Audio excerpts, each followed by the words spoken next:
Welcome to this short recording on practice design. The purpose of this recording is to introduce you to some of the ways that we might design practices, including some of the traditional ways. And as we go through this recording and we get near the end, we're going to introduce the concept of a games-based approach as a way of designing our practices. Okay, so to start with, there are various ways that we can design our practices. There isn't a golden way or an only way. So we can think about how we design our practices in lots of different ways. Some of those can be well evidenced. Some of those can be ways of designing practices that are very traditional or common. Some of those can be very creative and innovative as well. But essentially, there's lots of ways that we can structure and we can design our practices. And if we look on the right-hand side first, we've got this traditional way, and traditional doesn't mean negative. It's a way that's kind of ingrained itself in the coaching literature. So we think we might start with a drill, and then we might progress that into. So the first drill is kind of individual. The second one is we're starting to group people together, and then we might take that topic into a game at the end where we've grouped everyone together and put it into some form of game, depending on the sport that you're looking at. And that's very common. And that's okay, but we'll kind of look at that and also some different ways as we go through this recording. But to start with, we go back to kind of 2001 or even before then, really. Hinkinson suggested that practices can be broken, or in fact should be broken into kind of four parts. And the first one of those is physical conditioning. As a coach, we might achieve some of this through a warm-up. But also parts of our practice might be based on conditioning participants that we coach, athletes that we coach, based on the position or the sport that they take part in. So whether it's a football session or a netball session, for example, depending on the position that you play within that, you might deliver practices that condition the athlete, condition the participant based on what they require within their sport.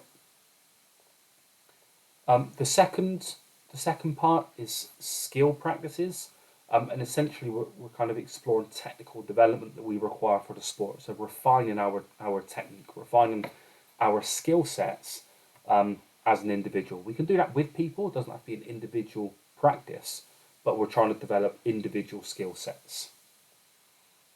Our third part of the practice, or according to Hinkinson, the third part of the practice is kind of team practices, and we're starting to explore more tactical development. So even in skill practices, you might group people together, but in team practices, the focus will be more on the tactical side of the sport.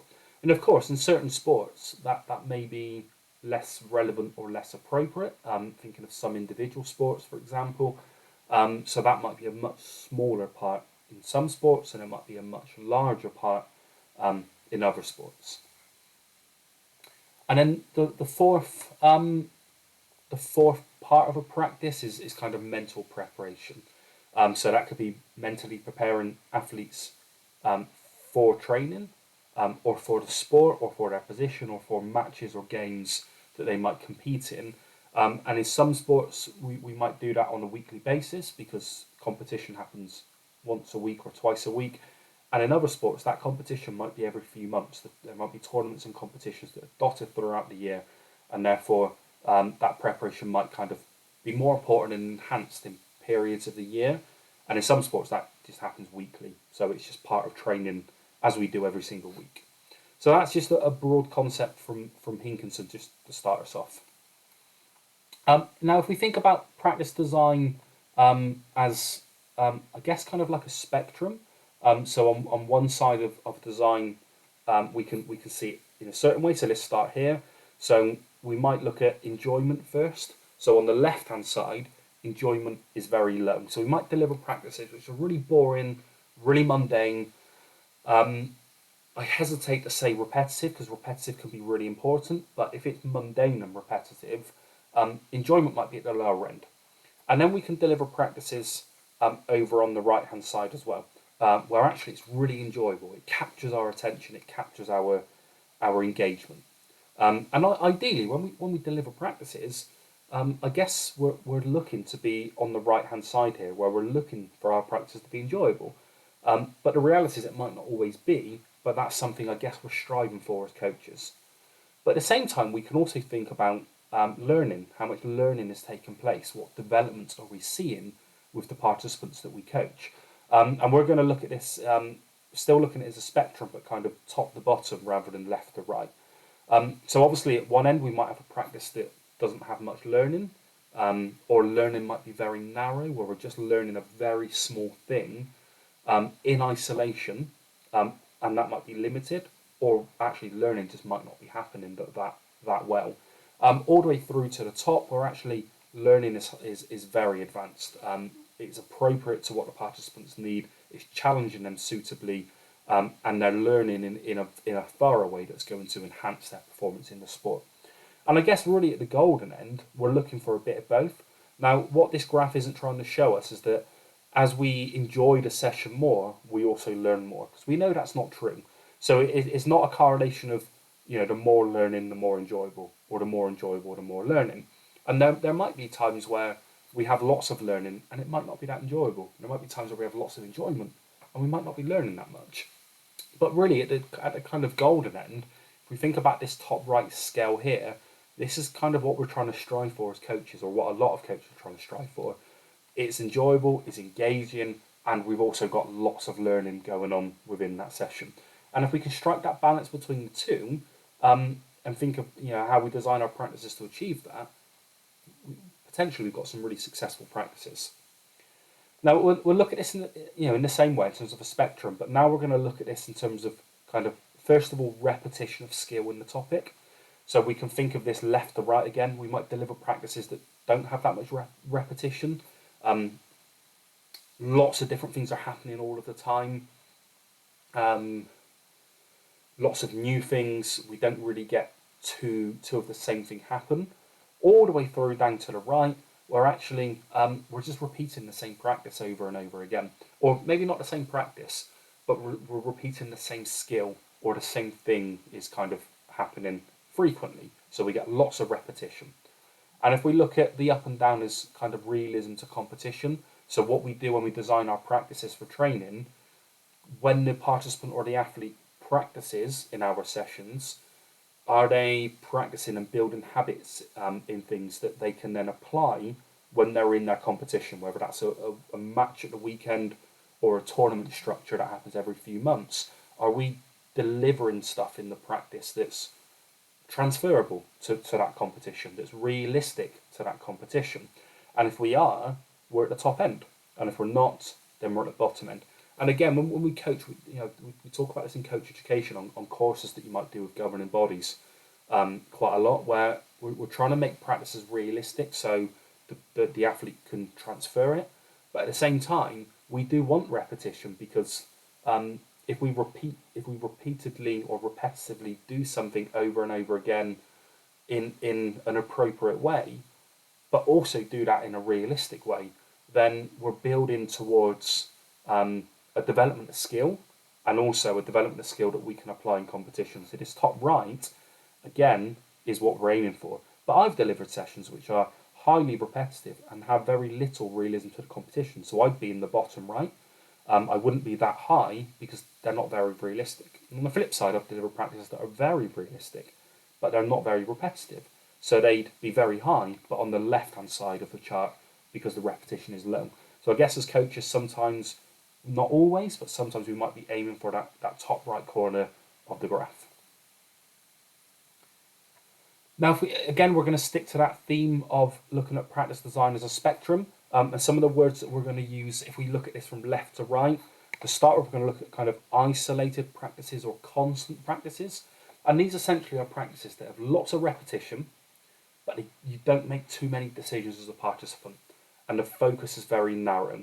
So it might be playing a forehand tennis shot repetitively. Think about like a ball machine in tennis, which is just firing balls at us constantly.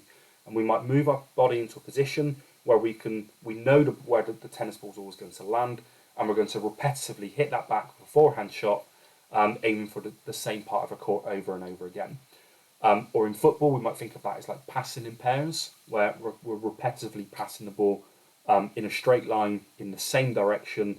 We're not having to think about much apart from just make sure that we try and pass the ball with accuracy, or basketball or netball the same, but with the ball in our hands. And if we skip right over to the right hand side, we'll ignore the middle bit for a minute. We've got what we call random practices, and I guess that feels a bit like a match. So we might have like a 5v5 game, or an 11v11 game, or 7v7 game in whichever sport we play, or even a 1v1 game, I guess, if we're thinking back to like the tennis analogy. But in this game, it's like a match. So repetition is very low. You might get a little bit of repetition of your topic. So your topic might be passing and receiving, and that might happen. But we might also have shooting and defending and blocking and tackling and having to move in different positions, and we might have to dribble with the ball, depending on the sport we play. So actually, lots of things happen. So the number of times that the topic that we're trying to develop, the skill that we're trying to develop happens, decreases, becomes fewer. So we've got low repetition of that narrow focus. However, we've got lots of decisions to make because all of these things are happening. And even when the skill that we're working on does happen, if it's passing and receiving, we're about to receive the ball, we're about to get a moment where what we've been working on through the practice is about to come out in this match, but we've also now got to make lots of decisions about, is there anyone close to me? Am I under pressure? Where's my, have I opened my body? Can I see what I might do next? Which way am I facing? What's the score in the game? Do I need to take a risk or play safe? And all of these things are happening in the moment, which means that even when that passing and receiving moment happens, we've got loads of decisions to think about which are realistic to what we might have to do in a game. But I guess we've got a wider focus because those things happened fewer, and all of the other things that we might be slightly less interested in, because we're not trying to develop that as a specific skill in the session, they will also happen. So we've got kind of a wider focus. And then we've got this bit in the middle, which we call variable, because it's kind of variable between isolated and random. It kind of sits in the middle. Or we might think of it like a conditioned game. So we might put a small game, it might be like a 4v1 type game. So we're going to get lots more repetition than a normal game, but we've still got a bit of opposition. So it's not going to be as isolated as just passing and receiving. Or we might do a game where we're limited by what we can do. So actually, when we receive the ball, we might have to pass it in a certain direction. We might not have much opposition there, so we might receive the ball. We're not allowed to be tackled. We might be in a safe zone, and our aim is to pass the ball in a certain direction into another zone with accuracy. But we're going to do that, and we might have some opposition in between us. So we might receive the ball in one grid, we might be looking to pass it into another grid, but in between there might be some players trying to stop us, for example. So it varies between, there's some randomness, but there's also more of that isolation of skill, and it kind of bridges in between. So these are kind of three broad designs that we might think about along a spectrum. Okay, and then what we can start to think about is kind of what we call a games-based approach, and we'll kind of explore that now. Now, you might want to pause it at this point and then play once you've done this. But a task for you to think about is, can you define a game? Like, can you think about what is a game? And then once you've done that, then we might, it'd be useful if you could start to consider the different types of games that you've taken part in during training or practices. And they could be larger games, smaller games, modified games. And then how do these games affect your motivation and enjoyment? So I'm going to continue. I'll kind of discuss through those things. So if you want to think about that before hearing from me, this might be a really useful time to pause it. And then when you click play, I'll carry on. So there's different ways that we can define a game, and you can kind of Google this and find this hopefully relatively quickly. But essentially with a game, we're talking about some broad principles. First of all, it needs an outcome. So that outcome, we need a winner, a loser. An outcome could be a draw, but we need some form of outcome. The second part of that is we need some defined rules. How strict we are with those, how strict or loose they are, can be debatable, can be played about with, but we do need a set of rules. And realistically, it needs to be fun, it needs to be enjoyable, and it needs to be something that we want to do. So a game could be an 11v11 game of football, a 7v7 game of netball, It can be right down to 1v1 if we look at this example here. So it could be tennis, badminton, squash, for example. It could be a 1v1 game. It can be an outnumbered game, a 4v1, a 4v2, a 5v3, for example. But also we can play games just in isolation by ourselves. So I can go in the back garden, I can do some kick-ups, I can get to 10, go, right, I'm going to try and beat my score. So the rules of the game are, is not allowed to bounce. The rules of the game are I need to change between right and left foot every single time. So I can't do 2 in a row on my right, 2 in a row on my left. There's an outcome. I achieve it, I match it, or I don't achieve it. So there's an outcome. We've got the rules, and it's something that interests me. It's I'm going to do it. It's going to capture my attention. So a game could be something to do by yourself.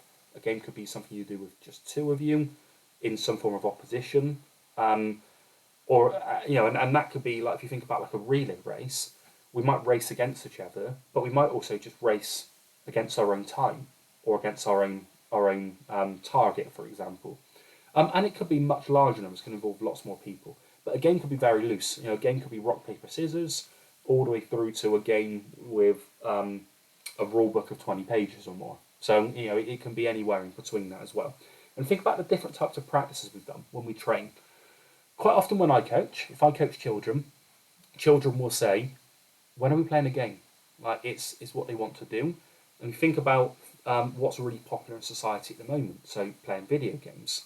When we play sport, we often try and make it competitive.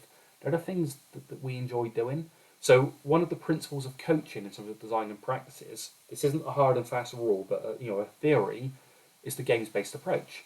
Let's learn through playing games, because playing games is much more enjoyable than doing practices in isolation, or so the theory suggests. So, for example, as a group of 4, my sport's football, so as a group of 4, we can pass the ball around with each other, and we can try and get to a certain score within a time frame. In fact, let's not do that because that adds a game element. So we're just going to pass the ball around, maybe in a routine, or maybe a bit more random than that. And that will help me develop my my receiving the ball, passing the ball, accuracy, weight of pass, etc. But if we now make that a 3v1, and the one's in the middle, and we've got to keep the ball away from them, we're still doing passing and receiving. We're under a bit of opposition. Maybe that level of challenge might be too difficult, so we might make it a 6v1, or we might restrict that one in the middle to make it harder for them. Or maybe that might be too easy, so we'll make it a 3v2, so we can play about with the rules and the structure of it. But by turning it into a bit more of a game, we tend to find that increases our motivation. We want to do it more, we like the challenge, we like the outcome that we might get at the end of it. But of course, at the other end of that is it could demotivate us if we don't get the challenge right.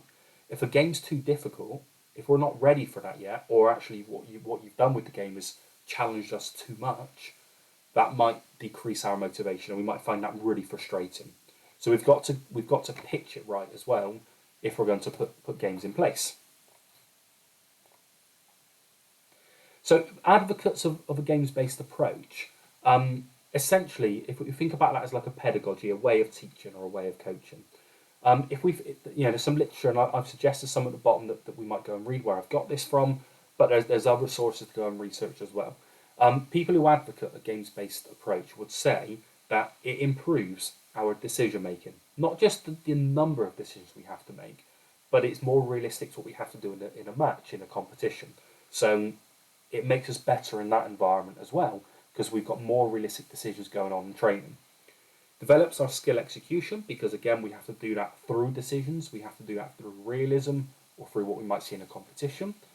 Develops our physical fitness, because we move and we compete in a way that's similar. So our physical fitness isn't we're not just developing a certain physical fitness or characteristic that isn't necessarily relevant, but we're going to develop one that's completely relevant to how we might play in terms of the sport and the position and the size of area and stuff like that.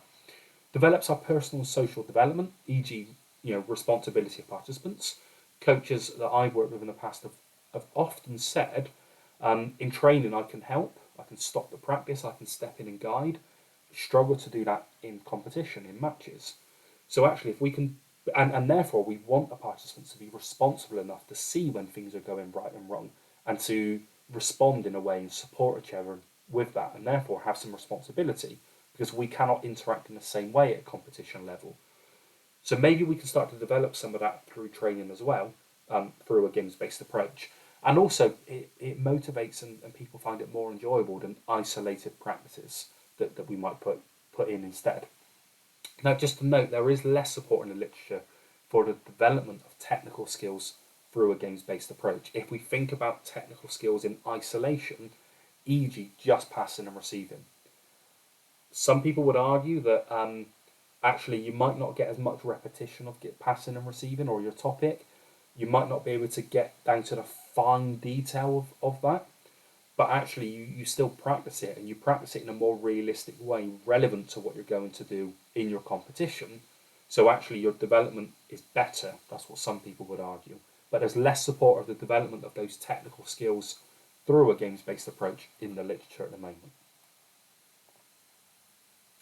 So think about games-based approach. This is a simple chess pass in basketball or a bounce pass in basketball. So two people passing forwards and backwards. And in the traditional approach, we're developing the technical capabilities of passing the ball and receiving it, and progressively increasing the difficulty of the practice, making it more games-based when we judge that the participants are ready to start putting this into more of a game. So we'll develop the skill in isolation, or develop the technique in isolation, and then build it towards a game. In a games-based approach, we develop the decision making and the problem solving that players or participants have to kind of work through within the practices.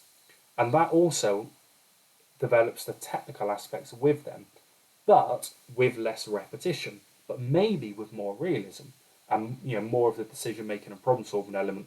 We kind of build those into the skill. So they're not separate things that we can develop in isolation. We develop those as we develop the skill at the same time. So as an example, learning how to throw and catch a chess pass in basketball. So PTM stands for perfect technical model. So there's a perfect technical model of how to perform a chess pass.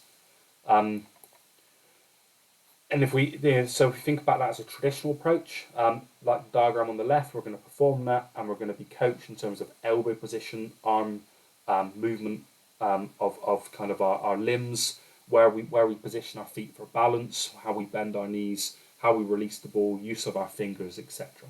So we're going to get to the perfect technical model.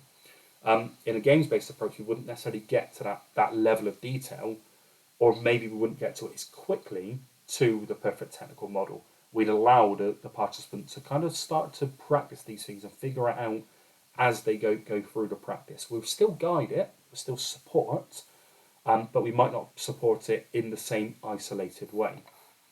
So the key questions which steer me towards a games-based approach are, in basketball, and we can think about this for any sport, but think about this practice on the left. If we're going to do a chess pass repetitively in pairs, when do we ever do that in a game of basketball? Put the ball on the floor and think about it as football. When do we ever pass the ball forwards and backwards in a straight line repetitively without ever having to look anywhere else or move your feet and have limited decisions to make? I don't know if we ever do. So this idea about practicing in isolation repetitively in this way doesn't fit with my way of thinking. I'm not saying it's wrong, it just doesn't fit with my way of thinking. And I would lean more towards a games-based approach, because the question for me is we never do this in a game, so why do we do this in training?